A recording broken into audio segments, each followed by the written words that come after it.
Good morning, candidates. Defensive interval ratio. I am coming across this for the first time.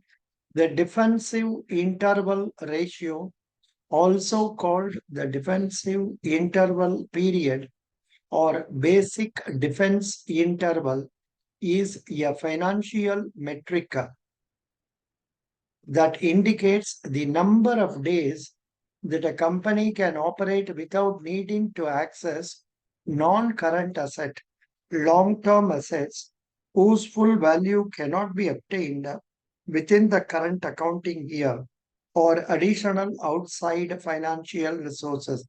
इसका मतलब ये है defensive internal ratio का मतलब है कंपनी जितना महीना जितना पीरियड चला सकते हैं without depending on the non-current assets. A point है. Thank you. A question आपको state bank of India PO में एक्सपेक्ट कर सकते हैं.